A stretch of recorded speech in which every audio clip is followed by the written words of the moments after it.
Well, like I said, you know, much earlier in this, whoever's in government introduces the agenda. No, perhaps I didn't, but I talk so much, I don't know when I have said it, when I haven't. But this is actually worth mentioning. What you notice is, this is how they dupe us in politics. Whichever party is in government introduces this agenda I'm talking about. Whichever party is out of government opposes the agenda.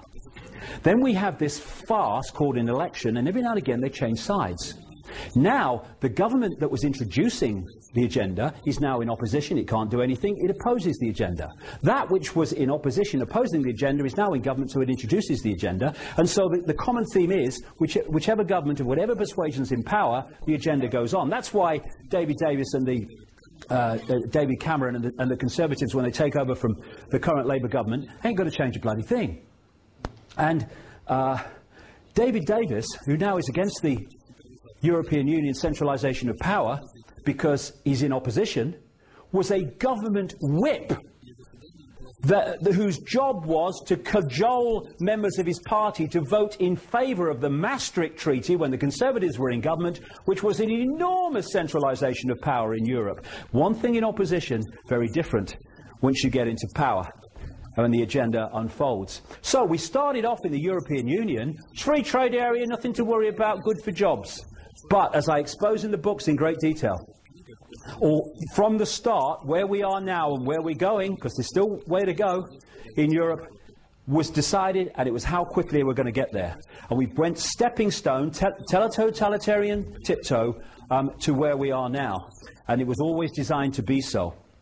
I talked about the Habsburg bloodline being one of these this elite network. Otto von Habsburg was the man behind and the family behind the Pan-Europa movement, which was the instigator of the European movement that became what is now the European Union. He's still honorary head of the Europa movement. That's their symbol.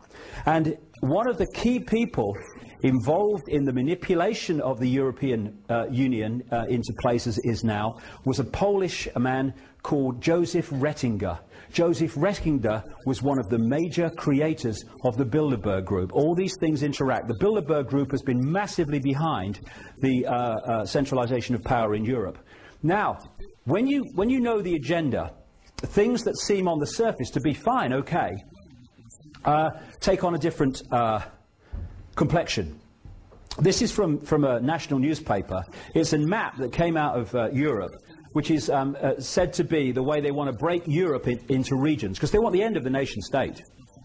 Because they want to break up the unity of a nation-state to in unity resist the power of the centre. They want to break them up. So when you hear, for instance, that they are, as they have devolved power to a Scottish Parliament and a Welsh Parliament, and if you remember, they tried to get English regions as well, but they couldn't quite get that through. That's the agenda. They'll come back to that, you watch. The reason is, on the face of it, in the movie, oh, it's to give power to the people. In the secret agenda, it's preparing the regionalisation of this country for this. That's what it's about. Not freedom, but taking it away.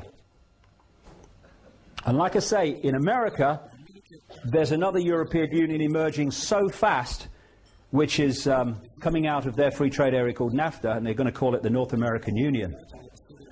So this is what they want, and nation-states will be removed in a Europe of the regions. Now, globalization is exactly what I have been warning about in terms of the centralized Orwellian agenda all this last nearly 20 years.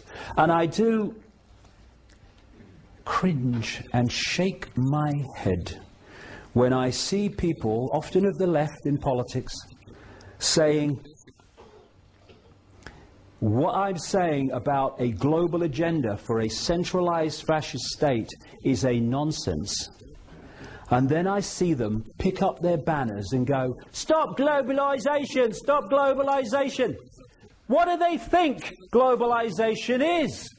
It is the incessant centralization of power in every area of our lives. It's the agenda I've been warning about all this time, unfolding before us. And this is a massive part that I'm talking about here in the last, 20 minutes, of Big Brother.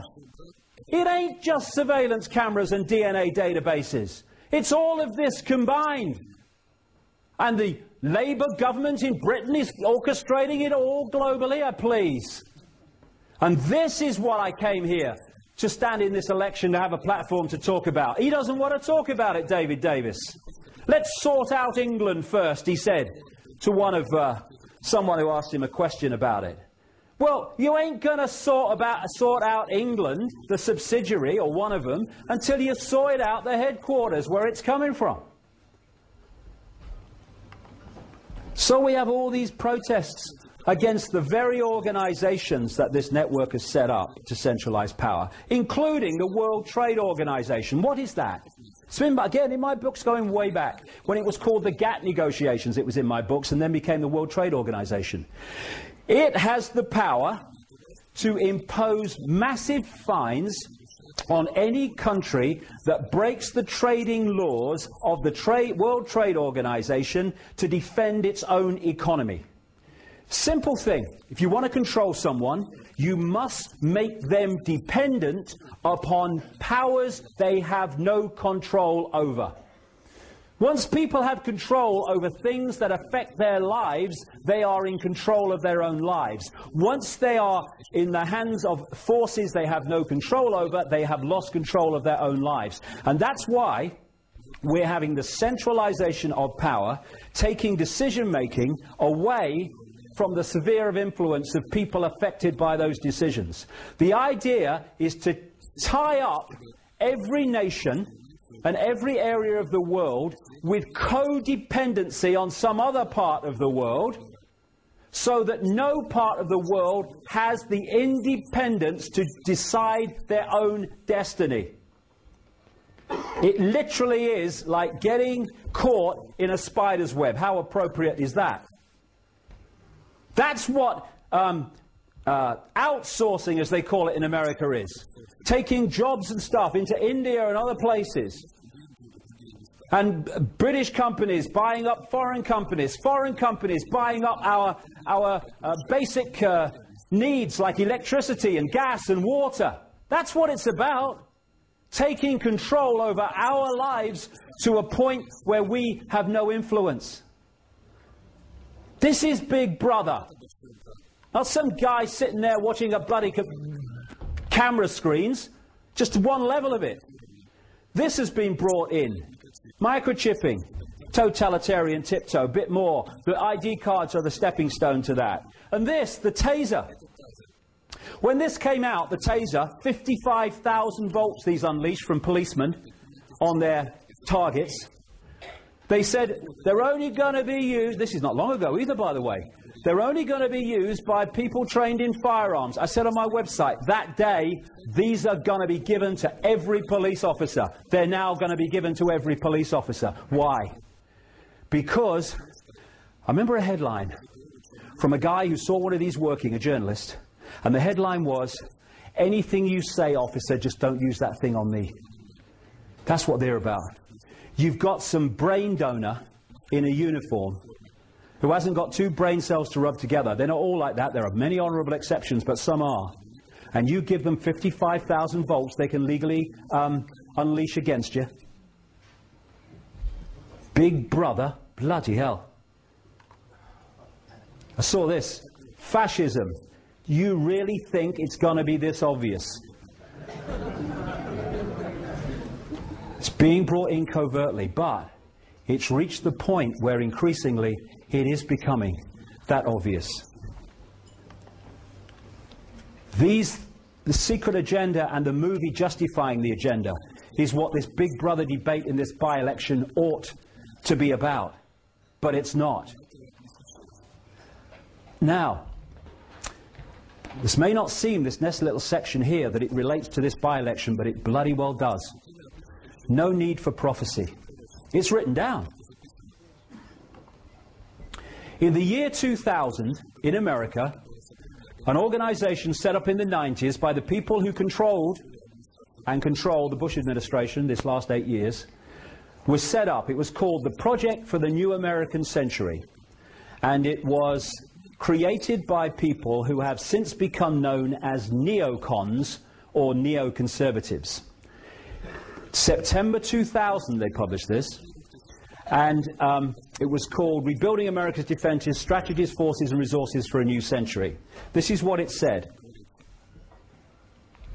I'll come to that. These are three main people who were in the creation of the Project for the New American Century. Dick Cheney, Vice President, more power than the President. Donald Rumsfeld, Defense Secretary at the time of 9/11 and the invasion of Iraq. Paul Wolfowitz, Defense Deputy Secretary at the same time. These are some of the other neocons. Michael Ledeen connects into the fascist network in Italy, an associate of a guy called Licio Gelli, who ran the P2 Freemasonry Lodge that was behind the Vatican Bank scandal that led to a guy called Roberto Calvi being hung under London Bridge over the Thames. Richard Pearl, one of the major architects acknowledged in the mainstream media of the invasion of Iraq and the war on terror. John Bolton, ditto. Douglas Feith, ditto. Jeb Bush, brother of the president. William Crystal, editor of the Murdoch Weekly Standard, a neocon paper in Washington, and one of the major advocates in the media of the invasion of Iraq and the war on terror. This is what it said, that document, September 2000. It called for American armed forces, it called American armed forces the cavalry on the new American frontier. It said that key allies like the United Kingdom are the most effective and efficient means of exercising American global leadership. That's not happened, has it? The United States has for decades sought to play a more permanent role in Gulf regional security, brackets control. While the unresolved conflict with Iraq provides the immediate justification, the need for a substantial American force presence in the Gulf transcends the issue of the regime of Saddam Hussein. It was an excuse to get in there. They ain't coming out. No intention, as I said from the start. It called for a blueprint for maintaining global US preeminence, in other words, the shadow network's preeminence through America, and shaping the international security order in line with America's principles and interests. See before. This American grand strategy must be advanced as far into the future as possible, and the US must fight and decisively win multiple simultaneous major theater wars as a core mission. September 2000. Look what's happened since. It says that peacekeeping missions demand American political leadership rather than that of the United Nations. Happened. It highlights North Korea, Syria, Iran and Libya as dangerous regimes target for takeover or control, and says their existence justifies the creation of a worldwide command and control system, World Army. This man, David Frum, who is a scholar of an organization called the American Enterprise Institute, which is a neocon operation that fits like that into the Project for the New American Century, was the man who wrote the famous State of the Union speech for Bush, I think it was in 2002, in which he said that there was an axis of evil that had to be targeted. What was that axis of evil? Iraq, Iran, North Korea, straight off the pages of the Project for the New American Century document. It spotlights China,